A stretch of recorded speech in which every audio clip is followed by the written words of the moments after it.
우리나라 증시가 이틀 연속 신고가를 지금 기록하고 있습니다. 이런 상황에서 이렇게 주식시장의 어떤 그 레벨이 높아지다 보니까 또다시 급전직하로 좀 떨어지지 않을까 하는 염려들도 좀 있고, 이러한 증시가 이렇게 상승하는 것과 관련돼서 배경을 좀 궁금해 하는 수도 좀 있을 겁니다. 과연 우리나라 주식시장이 더 갈 수 있을까요? 저는 더 상승할 여력이 충분하다고 말씀을 좀 드리고 싶습니다. 자, 이제 연고점을 우리가 이제 돌파를 했는데요. 이제 투자자들은 아마 그럴 겁니다. 단순히 돈의 힘에 의존해서 주식시장이 상승을 했으니까 이런 것이 너무 걱정이 된다. 그래서 어떠한 조그만 충격이 와더라도 증시가 금방 깨지지 않을까. 너무 불안하다. 폭탄 돌리기가 아닌가 이런 생각을까지도 얘기를 하고 있는 어떤 막연한 공포가 있는 것도 사실이고요.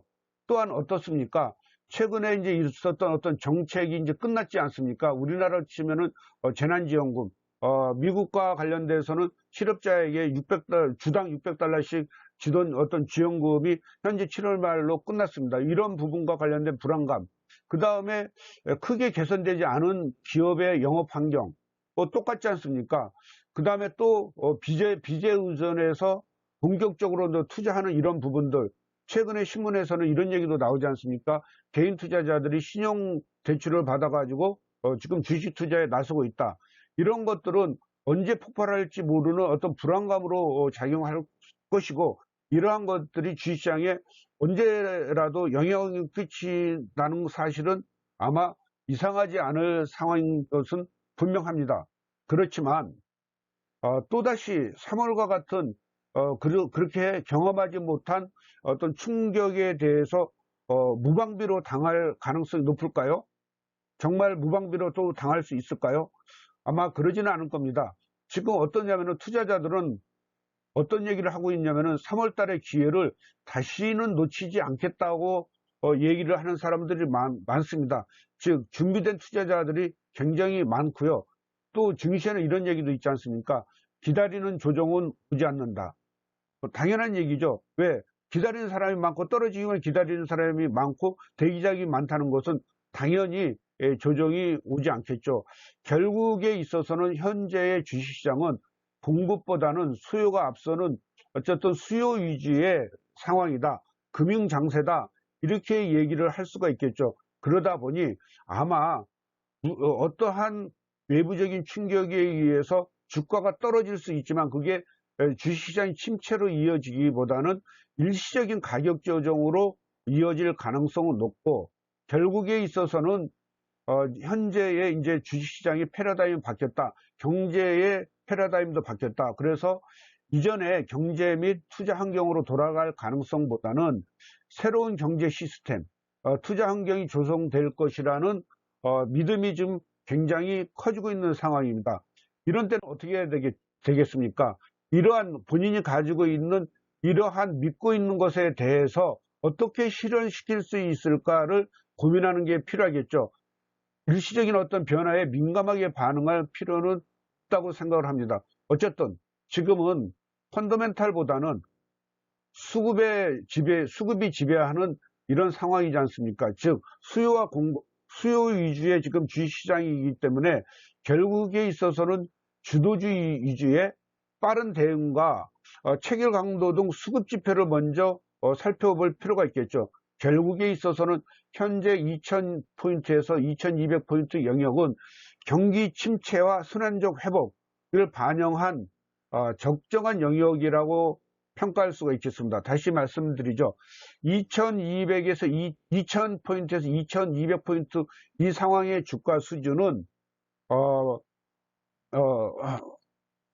밸류에이션이 어떤 고평가됐다는 영역으로 평가하기보다는 적정한 현재의 주가 수준이다. 이렇게 얘기를 할 수가 있는데, 이와 관련돼서 최근에 주식시장을 주도했던 기술주와 관련된 얘기를 한번 해보겠는데요. 자, 미국에 있어서 미국의 그 IT 섹터의 PER이 어느 정도냐면은 25.2배 정도입니다.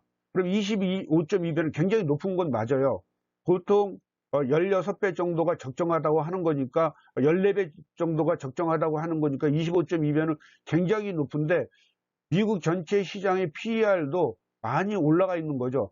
결국에 있어서는 뭐냐면은 이 상황이라는 것은 뭐냐면은 IT 섹터가 주가 상승을 선도하는 수준이라 이렇게 얘기하죠. 이 얘기에 주가 상승을 선도하는 수준의 말의 의미는 뭐냐면은 미국 전체 주식시장보다 IT 섹터의 이익 상승률의 속도가 더 빠를 가능성이 높다. 이렇게 표현을 하고 있는 거죠. 즉, 이렇게 주가 상승을, 이익 상승의 가능성을 주가에 먼저 선반영을 했기 때문에 이의 이익이 빠르게 증가하면은 PER은 다시 좀 낮아질 것이다. 이렇게 얘기를 하고 있는데 우리나라는 지금 아까 제가 말씀드렸듯이 2000에서 2200포인트가 적정한 수준이라고 말씀을 드렸지 않습니까? 그런데 우리나라의 IT 섹터는 미국과 달리 한국의 IT 섹터와 시장 전체 밸류에이션 갭이 크지가 않습니다. 즉 IT 섹터가 고평가되지가 않고 시장과 비슷한 수준으로 좀 가고 있다는 거죠. 결국에 있어서는 한국의 IT 섹터는 펀더멘탈이 안정된 수준에 지금 머물러 있다는 거죠. 즉 고평가 영역은 절대 아니라는 걸 여기서 확인할 수가 있다는 거죠. 결국에 있어서 이것이 전제로 된다고 한다면 결국은 투자 전략을 우리가 어떻게 가져가야 될 것인가 하는 건데 아까 얘기했듯이 3월과 같은 수축 현상은 저는 일어나지 않으리라고 봅니다만 혹시라도 투자자 여러분께서 3월과 같은 수축 현상이 만약에 발생한다면 부양 정책의 효과를 기대를 하면서 시가총액 상위의 어떤 대표주 위주로 매수하는 전략을 좀 하실 필요가 있고요. 현재와 같이 2000포인트에서 2200포인트의 어떤 적정 가치 영역에 그 주가 수준이 계속 머무른다면은 이제 주가가 좀 더 상승 국면의 진입을 선도할 수 있는 신성장 산업 중심의 압축 전략, 요 종목으로 너무 확대하지 말고 신성장 산업 위주로 우리가 투자를 해야 되겠죠. 지금 최근에 각광을 받은 배터리 관련, 즉 2차전지 관련 이런 종목들이 이에 해당되리라고 보는 거고요. 그 다음에 2200포인트 이상을 상회하면서 계속해서 신고가를 써갈 가능성이 높다고 판단하는 투자자라고 한다면 어떻게 투자를 해야 되냐면 기존의 주식시장을 선도해서 1450포인트 저점에서부터 2000포인트까지 주식시장을 이끌었던 종목들이 있죠. 그런 종목들은 업종 위주로 투자를 하되 지금 유동성이 결국 2200포인트를 상회해서 더 올라간다는 건 유동성 효과라고 뿐이 볼 수가 없는데 이런 유동성 효과는 무차별적인 어떤 상승으로도 이어질 수가 있기 때문에 가치주의 어떤 밸류 갭 축소 전략, 즉 가치주 중에서 주가가 좀 저평가된 종목들을 좀 발굴을 해서 투자하는 전략이 좀 어떨까 싶습니다. 자, 저는 다시 한번 결론을 말씀을 드리면은 저는 현재 연간 신고가를 계속해서 쓰고 있는 우리나라 증시가 일견 불안해 보일 수도 있지만 전반적인 상황을 볼 때 2000에서 2200포인트의 현재 주가 상황은 밸류에이션 측면에서는 적정한 영역에 물러 있다. 그런데 혹시라도 주가가 하락할 경우가 있다면은 부양정책의 효과를 기대를 하면서 매수 전략을 거기에 적합한 종목을 매수 전략을 해야 될 것이고 현재의 영역에 있어서 머물러 있다면은 주가가 상승을 시도는 경고점을 뚫고 나가는 확장 진입을 시도할 것에 대비해서 신성장 산업 위주의 어떤 압축 전략이 필요할 것이고 아니다 2200포인트 이상을 계속해서 뚫고서 상승으로 계속 이어진다고 한다면 그 이전 주도주와 현재 저평가된 가치주의 그 밸류갭 축소 전략을 선택하는 것이 어쩔까 마땅하지 않을까 이렇게 저는 말씀드리고 싶습니다.